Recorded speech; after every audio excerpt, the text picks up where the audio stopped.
Has India's calibrated diplomacy quietly reversed the shrill India out rhetoric that brought Maldivian President Mohamed Muizzu to power?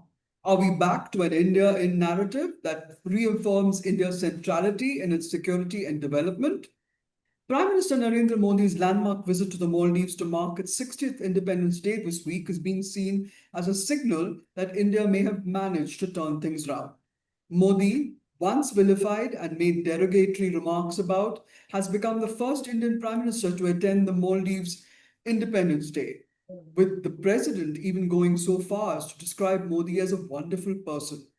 This by the man who came to power on the back of a promise to reduce Indian influence and turn to China, where he made his first state visit after taking power and signed military agreements. The Belt and Road Initiative was already in place, courtesy President Yami. What gives? How did the turnaround happen?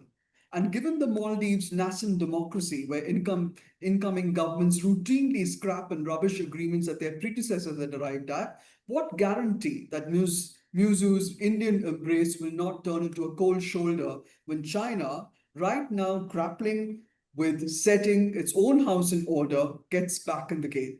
Right now, it's all about India's much touted re-emergence, its neighborhood first policy, its track record as a reliable first responder in a crisis.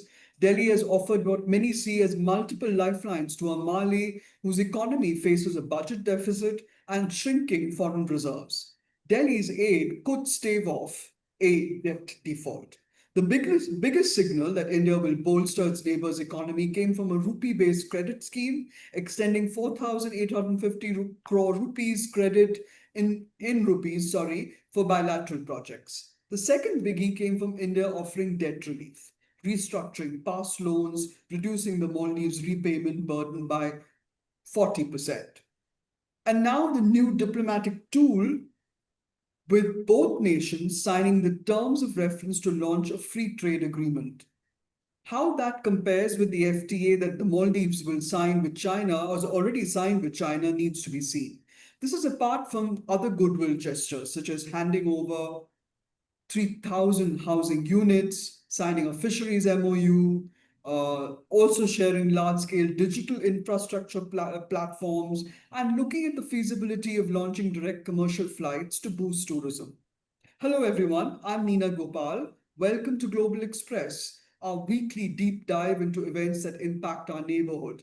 Please click on the icon on the new Indian Express website and watch and subscribe. Today, as India clearly pulls off moves to prize Maldives out of China's clutches, there are many big questions. Has it succeeded? What has happened to China's Belt and Road project in the Maldives? Did India manage to edge China out in this race? Is it no longer seen as the big brother? And why is that? And while this may no longer be a factor, did Delhi offset the pernicious influence of Islamic terror groups when crafting the new trajectory with the Maldives? Has India secured its southern underbelly after its former naval officers were forced to exit the medevac unit they ran for years? The Colombo Security Pact that brought Mali, Colombo, Delhi, Mauritius, and Dhaka together has fallen off the grid. What is being done to bring it back? Is the Maldives now integral to India's security paradigm in the face of a China that seeks to limit India's influence in South Asia? Our guest today, Dunia Mamoon, is a Maldivian politician who served as the Minister of Foreign Affairs from 2013 to 2016. That's quite an amazing breakthrough in a country that is seen as conservative and is obviously has progressed a great deal. Also with us is Ahmed Shahid, a former Maldivian diplomat, politician, and professor. He's the United Nations Special Rapporteur on the human rights situation in the Islamic Republic of Iran. Mr. Shahid is also the chairperson of the Geneva-based international human rights think tank Universal Rights Group and is professor of human rights practice at the University of Essex. Welcome, Mr. Shahid. Also with us is Dr. Satya Murthy, veteran journalist and foreign policy analyst with an intimate knowledge of political developments in the Maldives and Sri Lanka, and is at present the senior fellow and director of the Chennai chapter of the Observer Research Foundation. Welcome, Mr. Murthy. Last but not least, joining us later will be the flag officer commanding Commanding Chief, Southern Naval Command, the largest naval command in the Indian Navy, Vice Admiral Anil Chawla. He's a highly decorated officer. He's commanded the Western Fleet before being promoted to Vice Admiral and appointed Director General Naval Operations. Welcome. What made President Muiz befriend India in this manner? Why have relations with China been put on ice? Is it because China's focus has shifted? Is the Belt and Road Initiative, as good as dead in the water? President Moody is a very quick learner. I think we should credit him for doing that. And his initial India Out campaign was very much a legacy of the party he took on, of the leadership role he took on, what he inherited from Yamil Gayoom. He carried that on. I think he came into office with a team that was in many ways quite new. And they quickly learned the ropes, as it were. And what possibly helped them were, I think, three things. One, of course, is the fact that his foreign policy, unlike Mr. James' foreign policy, was one of engagement. He quickly, began socializing with world leaders. I think through that learning, where India should stay as one. There, of course, is the financial situation of the country, but again, what he inherited was totally unviable, especially without support from any quarters that he could get help from. And there's no better support for the Maldives than from India. I also think that the Chinese Maldives link didn't really flourish the way he may have anticipated. I think that was always going to be the way it turned out. Multiple things happening here, but also I want to add here India's own role here. This remarkable turnaround is actually a remarkable feat by New Delhi. I was always concerned that New Delhi might just mirror what Maldives was doing, but it was the adult in the room. And I think that has paid off ultimately for the India-Maldives relationship. And of course, this rapprochement is good for everybody. It's good for India, certainly, it's good for certainly Maldives, but also for others in the area who are beneficiaries of the notions, so I think the three things may have been instrumental in the turnaround. Again, I want to credit President Moodi for being so pragmatic. It's not easy in the kind of fishbowl you were in the Maldives for a leader to turn around so rapidly. He's done that because he put state interest ahead of other things he may have had in mind. And also, I think there was early glitches when President Moose took over. He did win by a huge margin, but there was that niggling sort of feel that he was anti-Indian because there were reports, unconfirmed reports, that an Indian naval vessel had actually stopped and boarded a local vessel inside Maldivian waters. This was in 2023. January, just a few months after he's taken over. But today, the fact that he is lavishing praise on Prime Minister Modi as his greatest friend, I think you're right. This diplomatic turnaround, you have to give credit to both President Muiz and to the Indian government for doing all this hard work.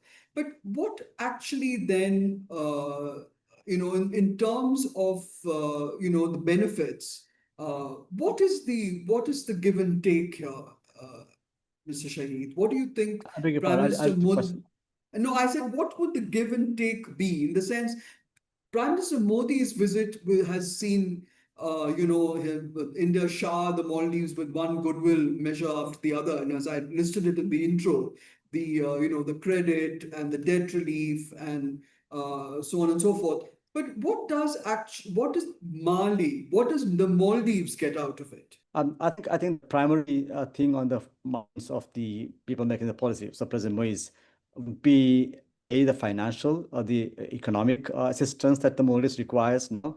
That would be the foremost thing that is of concern at the moment. Everything else comes a long way behind that. There are other things as well. This includes, of course, the long-standing links about security. Remember, India and Maldives have a multi-tiered relationship. Even if politics goes all right, you have the security level, there's a functional cooperation continues. So I don't think it ever really was bad air between our defense establishment and the Indian military who they were cooperating with. So I think that it's that layered links in this. So beyond the economic support, that would be this element of security cooperation.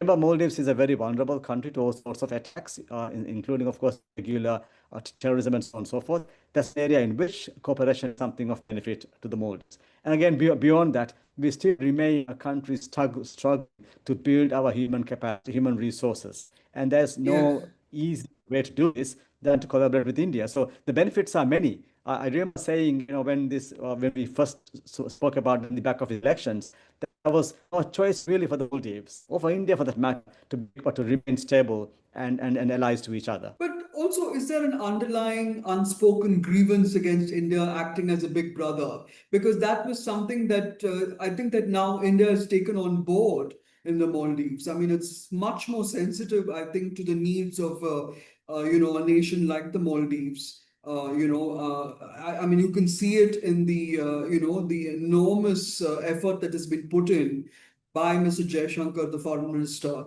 to see that there is no the grand holy functions or stuff like that, which upsets the Maldivian community. Would you agree with me Well, there?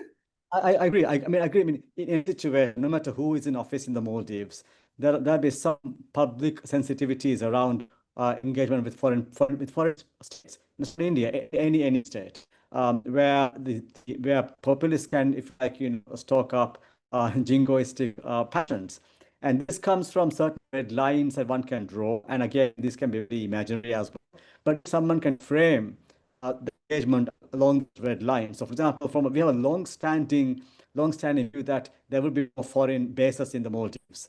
Not that anybody is planning one, but if you can somehow frame Indian-Maldives collaboration as leading to one, So that will you're raise basically some saying conflict. that that first in which irritant that was brought up about the fact that there were Indian naval officers in the Maldives was is something that has been sort of papered over and smoothed over.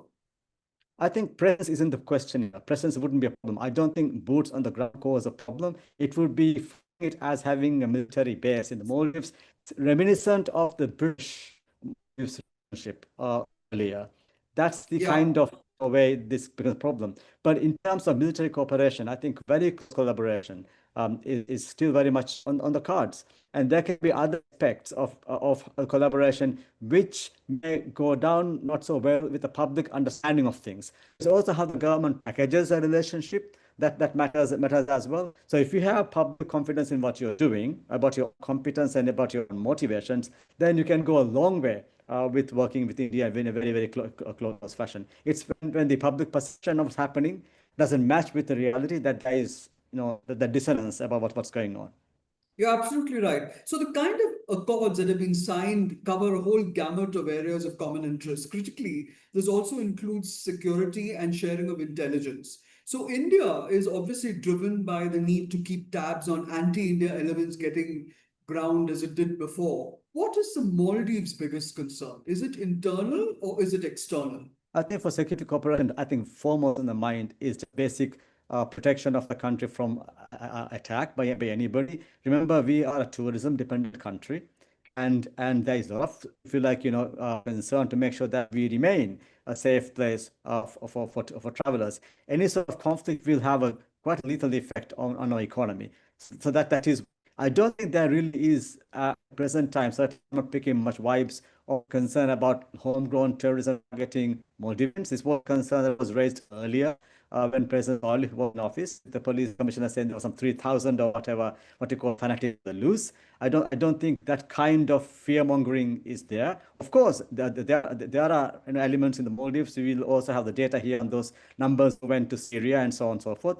That element is there. But the Indian Maldives security cooperation is not focused on internal as it was of dissent. It's very much focused on making sure that we keep tabs on various international aspects. Remember, Indian Ocean is still open for smuggling, all illegal activities. In the past, we have been victimized by that. All these are elements of importance to the most. Remember, in the modern age, by tax and so on and so forth. Again, India can be a major ally in building resilience in our digital structure as well. The whole range of security collaboration is not focused on domestic demand that India can be supportive with. That's a very interesting point, actually. Several interesting points in that answer. Is the Maldives also, can I ask, attempting a balancing act between India and China? Because it's chosen to work alongside India in a very big way. What happens to the Chinese factor? I think that was never the vocabulary of the Foreign Office, at least the time I was around. and many still people I work with. I don't think balancing is something we have in mind, because balancing is for big powers. Big powers balance, power balances. We are the small player here. So for us, balancing is an issue here. It is an even-handed approach. That is what we're speaking about. So I framed the India First policy back in the day, and the whole was based on making sure there was very close cooperation and trust, clear air between Delhi and the Maldives, so that we don't blindside India or anything. But then that gives us the independence to work with everybody. So when we framed the policy in 2005, we immediately went and expand our presence. We opened embassies in Tokyo, in Beijing, in Abu Dhabi, and Brussels, and everywhere.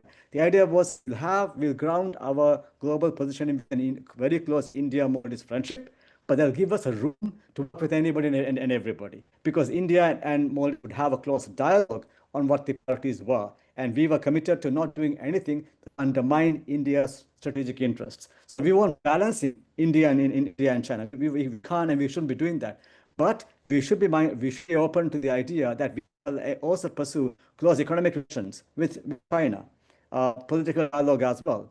But military cooperation, I think that's a very much India Maldives or other Indian ocean players and Maldives multilateral framework. So it should be either India Maldives bilateral or India Maldives and others in a multilateral framework. I think this very, if you look at documentation from the Foreign Office way back when, you have this line of thinking coming straight through. It's also interesting that we have this new bipartisan support within the Maldives, which has never been, so obvious. In the sense that the opposition party, the MDP, supports the India factor, and so does the government now. Is that something that will prevent? I mean, a lot of people have asked questions on whether President Muizzu will actually, stay on course with this India First policy, and will it change when elections come round again?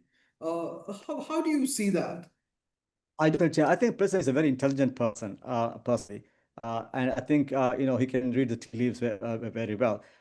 Also, we have to look into the fact that Maldives is a democracy. Our party system is very much almost infantile in many ways. It throws up many surprises. So I would not expect rational behavior from populists at election time. They would just say what you the thing is a vote getter. But once in office, I think they work with the pragmatic reality-based frameworks. And having served office for 5 years, the time he goes to the elections, he would know then what had enabled him to position himself well at home and also internationally. So I don't think he's going to change the India-Maldives rapport he has developed. I think he's very proud of that himself. And that's something he can, I think, will cash on. But I think in terms of the electoral campaign, there could be other voices who would want to sort of, second guess foreign policy by highlighting what's wrong with that.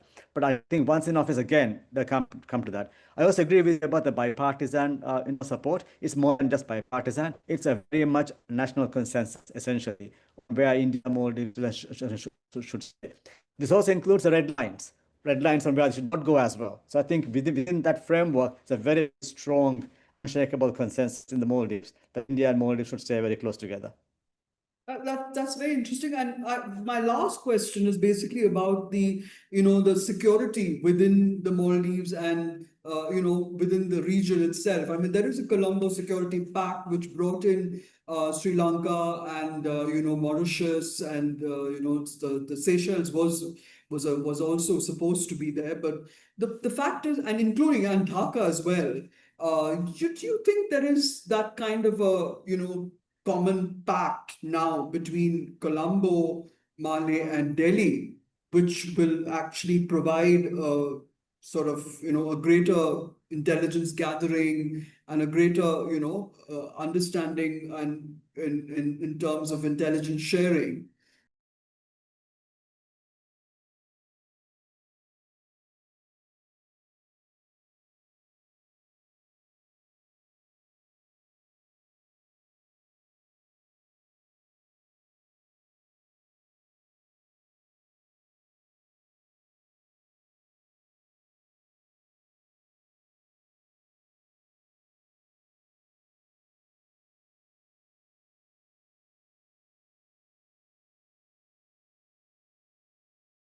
India being able to pull together the neighborhood into rallying them around in some kind of collaborative nature. So I think it's very much India's call there, the extent to which it reaches out to others and helps that. The scope is quite immense. But also I want to add here one more lens here. That, we've only looked at the India-Maldives in a localized context here, but we can't also walk away from the overlaying bilateral global frameworks, and that the trends there aren't very promising. And I think we in South Asia, I hope our state actors here are taking notice of that and are design policies to make sure that South Asia remains stable within its own perhaps multilateral arrangements. That's an important one. Otherwise, there can be quite disorienting effects of where the global world order is headed.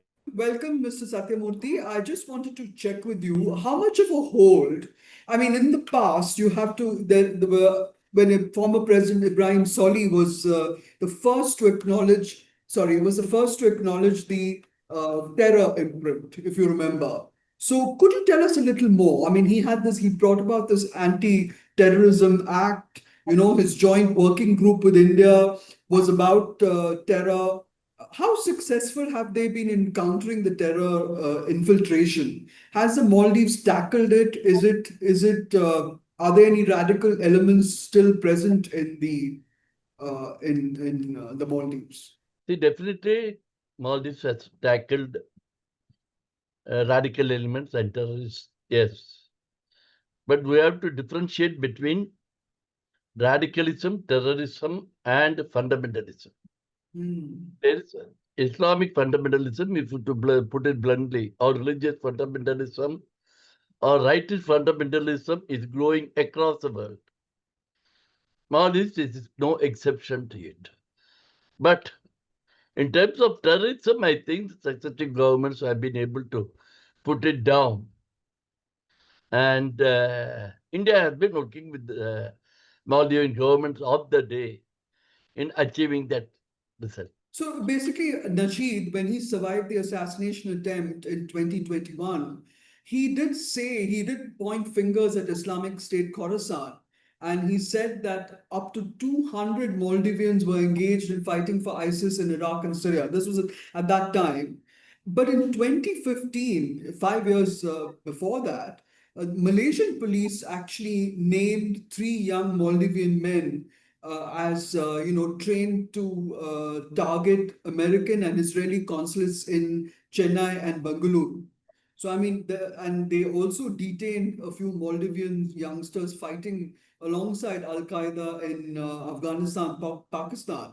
So how has that dissipated, you think? Because there was also a bomb blast, if I remember right, in 2007 in this island, Himandu, and there was a kind of a confrontation at a mosque, a very large mosque. So has that sort of In 2007 issue should not be confused with the present situation. That was a political event and should be dismissed as such. But now, yes, there have been issues. Malaysian police arrested 3 guys. Around that time, 4 or 5 Maldivians were there participating in the war on the Syria border and all that, Park border. So all those things are happening, but I think it has come down. But we have to accept that this is a trend or tendency across the world, and Maldives by itself should not be pinpointed. It is as much a victim matrix as of today as it is seen by outsiders as a perpetrator. At least we are not talking in terms of state sponsorship or coalition or collusion with them at any point in time. Much as some domestic political leaders would want us to believe from time to time as it suits them. And the graph of ISIS, Maldivian participation, ISIS has also been there for quite some time. At some point, it came to light. And that is when we have started recording it. But before that also, obviously, it was there. It did not break out all overnight. Now, also, Mr. Murthy, there is another issue in the sense that a lot of these various deals that have been signed show India wanting to back the Maldives in a very big way with a number of, goodwill measures like in terms of affordable housing, fisheries, value chain support, digital governance, and boosting tourism. And of course, the offering debt relief and restructuring of past loans. Isn't this the same formula that we seem to be following, neighborhood first formula? Are we doing this with China at the back of our mind? Because, I mean, in Sri Lanka also much the same thing happened. So, and a lot of it has also helped to bolster India's image in Sri Lanka and in the Maldives. How much has that had an effect, can we ask, in Nepal, Bangladesh? I mean, of course, not The Pakistan, last but 5 in the years in neighborhood. particular, yeah, sorry. In the last 5 years in particular, I would say India has repeatedly reached out to the people of Maldives. And in doing so, it is going through the government of the day in those countries that the people there elect. Remember that all these governments are democratically elected governments. Whatever be their attitude or approach to political administration in the country after election, they are democratically elected and there is no second word to that. In that, with that sense, yes, India is helping out Maldives also, as it did in the case of uh, Sri Sri Lanka, Lanka. Nepal, or Bangladesh also up to a point that it is for the people of the nation concerned.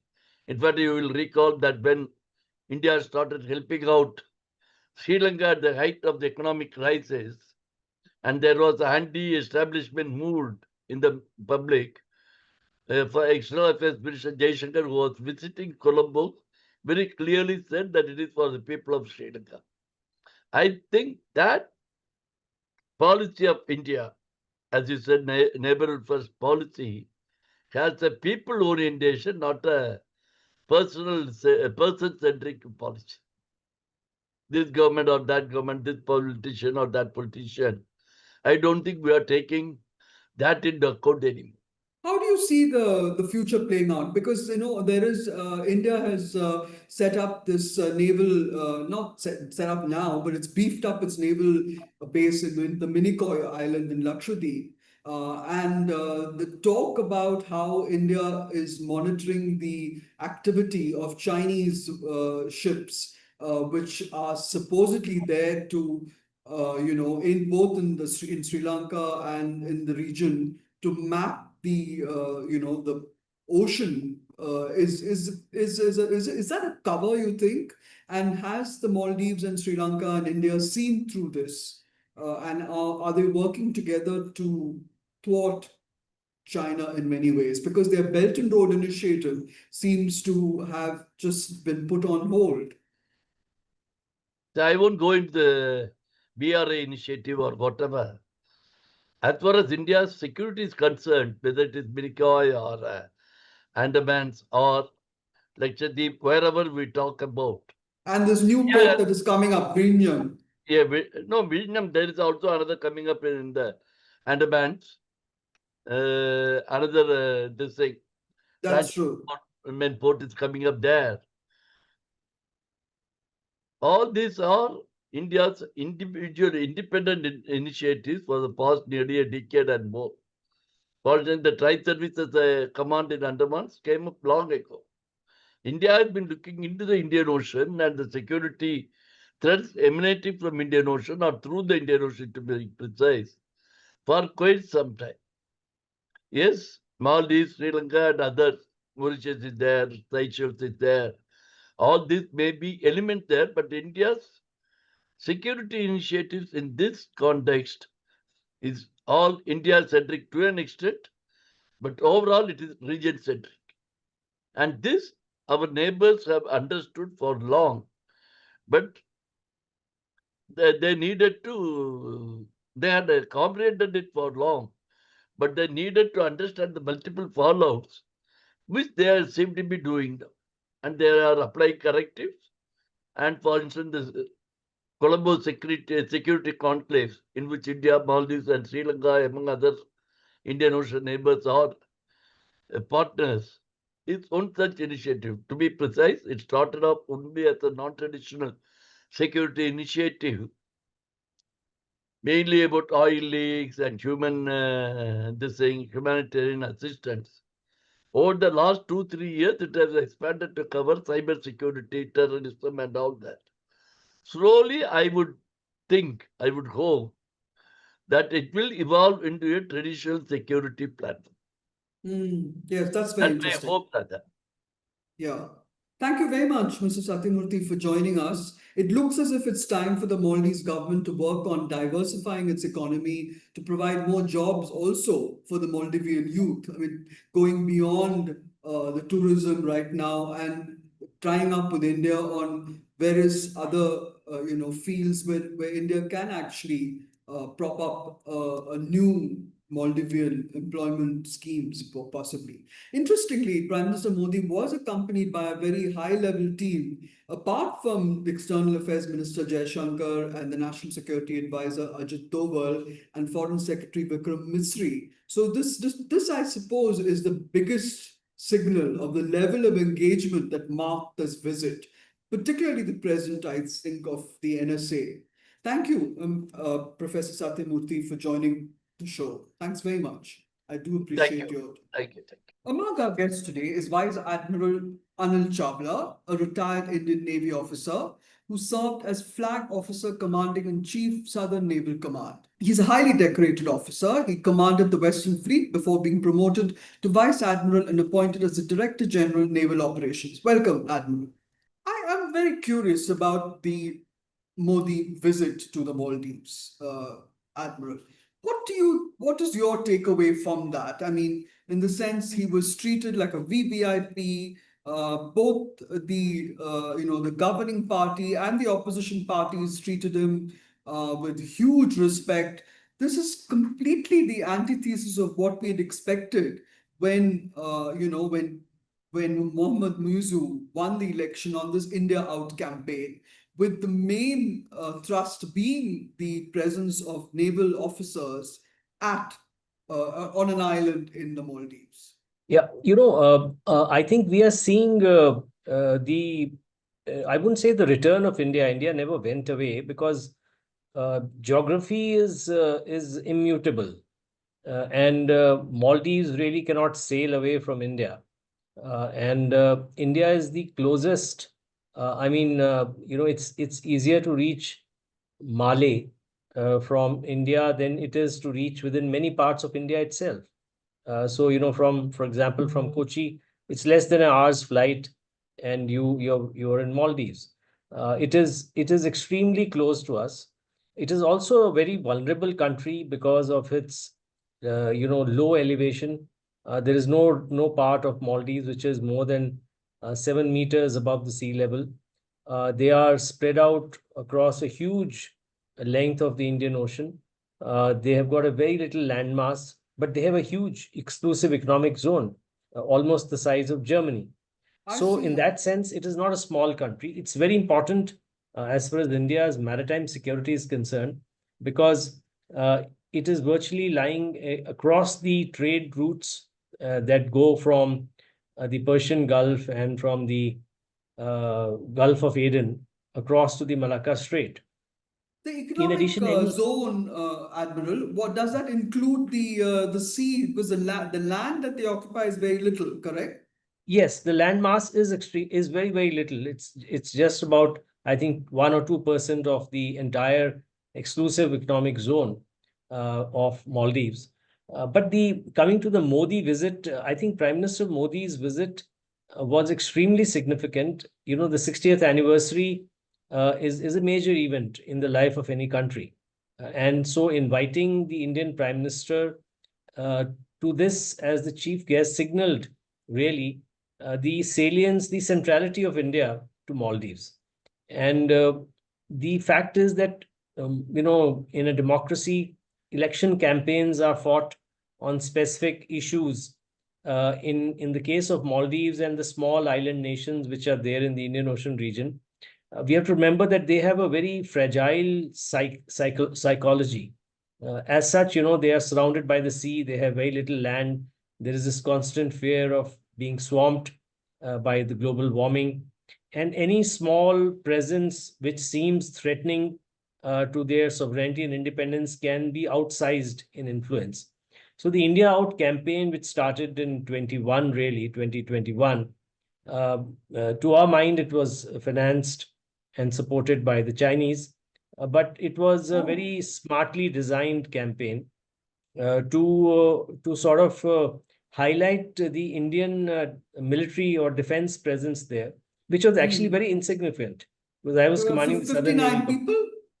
Yeah, I mean, there were just about 40 odd people spread across 4 islands, and they were mainly there to support the aircraft. It is not that they were there for any military purpose. They were all technical personnel, because we had supplied 2 Dorniers and a helicopter. And 2 helicopters, yes. Yes, for the medical evacuation and for their surveillance. So when you have to turn around those helicopters and maintain them, the short-term maintenance had to be done there. The medium-term maintenance was always done back in India and Kochi. They used to come back every 3 or 4 months for the routine servicing that is required as per.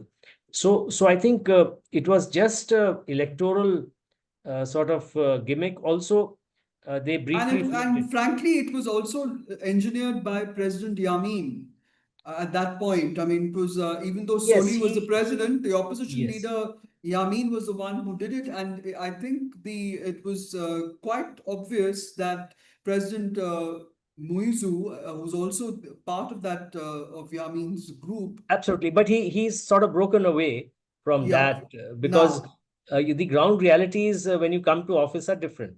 So actually, I would say that the rapprochement started last year in October, when the comprehensive strategic partnership was signed. And if you really look at the partnership, it covers everything. And if you specifically look at the subject that we are talking about, maritime security, it virtually covers everything that India has been doing and some more. So in that sense, apart from the optics of having replaced the uniformed personnel with civilian or retired technical personnel, nothing really has changed. In fact, the partnership is as strong as ever, because Maldives knows that if it has to depend on somebody, India is the most dependable ally. We've helped them in every circumstance, and we have had no axe to grind there. It has been a most unselfish assistance given, and they recognize it. And I think that was mentioned by President Muizzu during the current visit also. So you're basically saying that the 360-degree turn that the present Maldivian government has made is because it realized that it cannot do without India, and that China would not be would not fill India's large shoes. Yes, I mean, firstly, China is very far away, and yes, China has big pockets. China has been, in fact,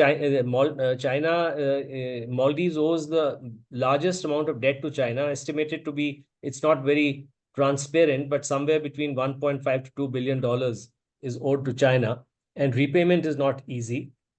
The terms are not easy. Most of this payment has come in the form of the development of tourism infrastructure, in the Maldives. Most of it has been very environment unfriendly, and it has frankly ruined the waters of Maldives as far as diving was concerned, because the amount of dredging and the artificial islands that have been made to accommodate the hotels, etc. So I think that assistance, to my mind, was not really very clean environmentally or otherwise. Though I mean, I don't have any specific proof for that, but the fact is that Maldives realizes that what India is doing is sustainable. It is friendly in terms of debt repayment, and it is very transparent because India is a democracy. Yeah, but what about the other aspect of it, which is basically that Maldives is now going to have to play a balancing role, between India and China. But more importantly, you're talking about this comprehensive, security agreement. Could you talk us through that? What is it that brought to the table that made it important for the Maldives to understand the need to embrace India? Yeah. So, if you look at the comprehensive agreement that was signed in October and you look at the defense and security part of it, what India has done for the last, close to, I would say, almost 4 decades now, is firstly, almost the entire training of Maldivian personnel has happened in India. And I was commanding the Southern Naval Command, which is the training command. And we have deep training linkages with them. They find our training professional because more than 40 countries from across the world train in the Southern Naval Command.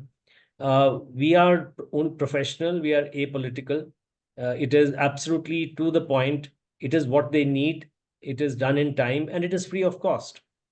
We support the entire expenditure for their training. So that's number one. So that has been re-emphasized, which we term as the capability development of their personnel. They also have signed an agreement, by the way, with China.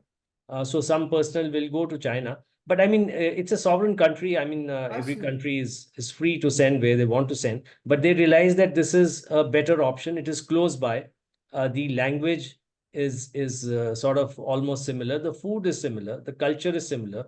The integration of the Maldivians, particularly in Kerala, is 100%. In fact, most of them have, the ones who can afford, have alternate houses in Kerala itself. So there are a lot of Maldivians who own property in India.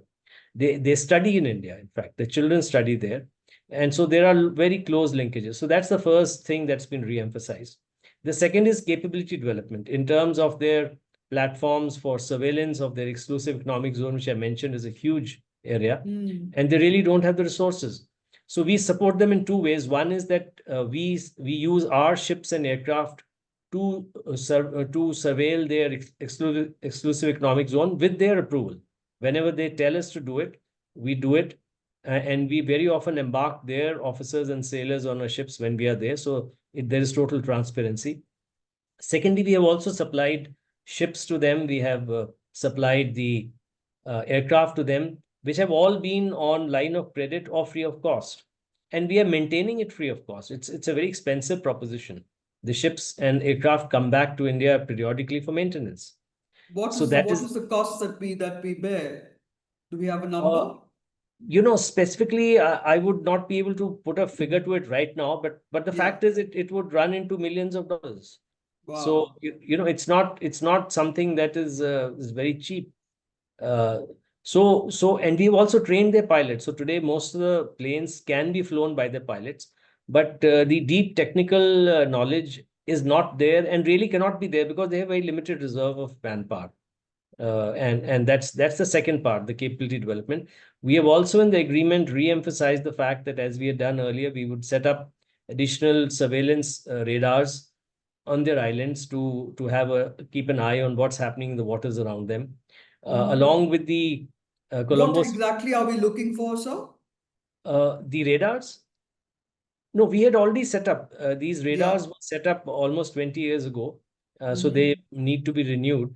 And these radars actually are coastal surveillance radars, which are supplied by both public and private sector entities in India and managed by them, which are then linked to a common operations room from where they know what's happening in the waters around them. This is a short-term, short-range radar, but the longer-range surveillance through the Colombo Security Conclave and through the Maritime Domain Awareness, setup that we have in India. We also have a Maldivian officer in Gurgaon in the Information Fusion Center, Indian Ocean region, along with officers from another 20-odd countries.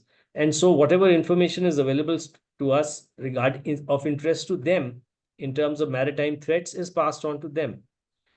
Similarly, in terms of capability building, capacity building, one very important thing that was mentioned in the agreement, re-mentioned, is the building of a naval repair shipyard, a small shipyard for repairing their ships and dry docking their ships in an island called the UTF. The short form is the UTF, which was under fire by the current government. Oh. So, that has been re-emphasized that, that's required. Because we were doing it so that their ships don't have to come back periodically to India. They can repair them themselves. They can put their youth to work in technical areas. They already have a pretty decent boat building industry in collaboration with the UAE. So this would sort of increase that. And I visited that facility personally. It's a very nice facility that's coming up, and I think it should happen in due course. So that was the other one. The third plank is the hydrographic survey, which is a survey of the oceans. There was an MOU between India and Maldives, which had lapsed after the current government took over. Hopefully, it will be revived. But essentially, it means that we do hydrological survey for them free of cost and make their maps for them. Which they don't really have the capability. We also have provided them small boats for survey within harbors and help train them. Isn't that also something that China offered, the hydrological survey? Yes, I think China had also offered, but as I said, it's way off. And for China to come here and do it, plus there's a language issue, then there's a trust issue. Maldivians know that we are trustworthy. We do it for half the Indian Ocean countries already. So we that's very really, interesting. frankly, we don't have any ulterior motive. We sort of have their officers on board when the survey is done. They watch every step that, and we train them. After we train them, we take them on board. So the fact of the matter is, this has been re-emphasized, which I am happy to see. And similarly, there are other issues in terms of supply of equipment, in terms of constructing their Ministry of Defense, which is going to be inaugurated very soon, which is being done by India. So all these issues, essentially, whatever was being done has been resumed, or rather has continued, is been re-emphasized. And I think, and there are many other issues in the other fields which you are aware. I'm just talking about the maritime security and defense field. So I think it's a very good step. The visit of the Prime Minister has reinforced the partnership that was signed in October. And I think it is pretty much business as usual in the public eye also. While I would say it was generally continuing, there was a slight disruption after the government took over, but after that, it has quietly resumed. This whole thing makes you revisit the fact that there was a Yamin propped up by China, which was trying to muddy the waters. Does that continue to be a challenge? Because I've read extensively about how Chinese submarines have stayed underwater, north of the Sri Lankan, Kanhansudare or whatever that area is called, and they were actually monitoring, the traffic uh, from India to Colombo and India to the Maldives. Would that have? Is there something that we have to counter that? I mean, we've set up now our base in Minicoy, which is a new development, isn't it? And it's a new base. And plus, do we have another base in the offing in near Trivandrum? Really, the fact that or the hypothesis that a submarine was there near KKS, etc. I think we are generally aware of the movement of Chinese submarines. We don't know all the time, because if it's a nuclear submarine, obviously it's not that easy to track. But firstly, a submarine won't really be used to track ships, because that's available now from satellite. So it's a waste of a deployment. So I think the submarine deployment really is for different purposes and would not really be for this purpose. And in international waters, any country, including India, is free to deploy their submarines if it has the capability. But in terms of countering China in the Indian Ocean region, that's a major issue, really. And in fact, that's the topic of my book I just released, China, Maritime Power in China's Grand Strategy. And that is something which we need to take up in a very big way. China is the largest or the biggest maritime power today in the world. It's much more than the US itself. Just as an example, last year, China constructed about 760 merchant vessels. The US constructed 2. So you can see the contrast in shipbuilding itself, just one figure. Yes. While the US still has the most powerful maritime force in the world, but the largest maritime force is China. So India cannot sit back on its haunches and take it for granted that we have signed one partnership and then it's going to be forever. International relations is a mobile sort of game. It continues, and smaller countries will have this competitive donor diplomacy going on for their benefit. So They would like to balance and get goodies from all sides possible. So I think as far as India is concerned, we need to stick to the basics. And the basics are that we are the closest neighbor to the Maldives. We have, the uh, uh, longest history of supporting them. We are a trusted partner. They all realize it across the spectrum. I think what happened was an electoral sort of aberration to come into power. That's the way to describe it. The only way to Yeah. describe it. Yeah, I mean, you can see it happening in every democracy. If particularly in small countries, external issues take on salience. In larger countries like ours, it is internal issues which are more important. External issues may or may not be that important. So for them, it's all these small island countries, India and China both become big issues, and so we have to be careful that we don't sort of appear to be a big brother or a bully or something, which we are not. But sometimes I think public statements by certain individuals and the media does tend to convey that impression. And we have to remember that the mentality, the psychology of small island countries is very fragile. And small things are big issues for them. So I think That's right. in some, I think we are back. And you also mentioned about the base in Minicoy. We've had a base in Minicoy since independence, the Navy. I see. But is it So active and as big as the one in Visakhapatnam? no. It's a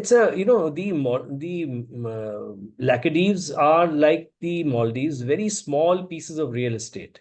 There is no public land really available right now. It's all privately owned land, and the land is very, very scarce. Most of the islands you can cycle around in about a couple of hours. They are not bigger than But that. Admiral, the advantage of Minicoy is basically that it's very, very close to I suppose the Maldives, right? I mean, there's a distance of Yes, just so 70 kilometers. we have a small naval base there. They are contemplating setting up an airfield, which may or may not happen. But the fact is that since it is pretty close to the mainland, with the modern day surveillance aircraft, that distance does not give much of an advantage. It might be just about a half an hour's flying time that you might gain, but then you have to set up a whole lot of infrastructure Yeah. and support. If you just look at one thing, power supply.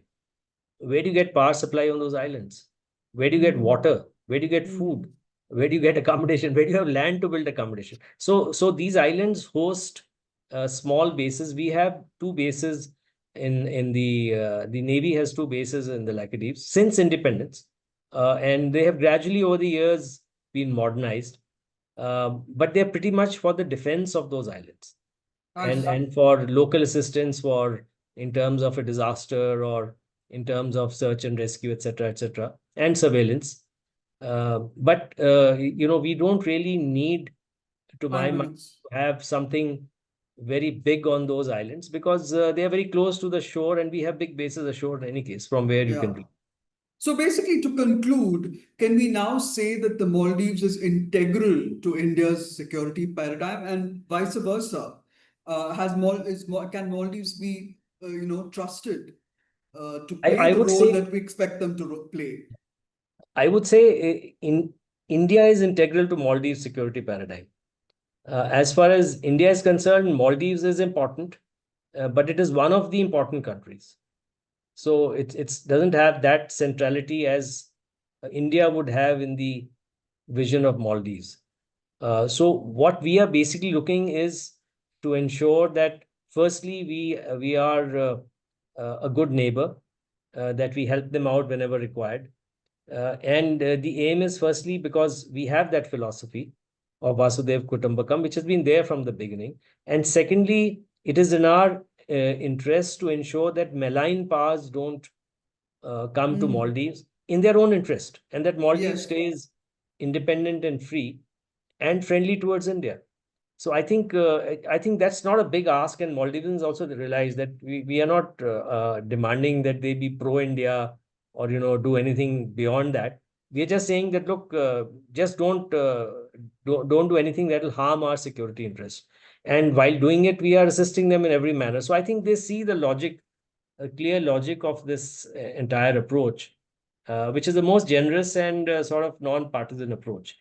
And I'm sure that is what has led to the new dispensation also coming back to the old Maldivian policy of being very close to India. And I'm sure that it'll remain that way.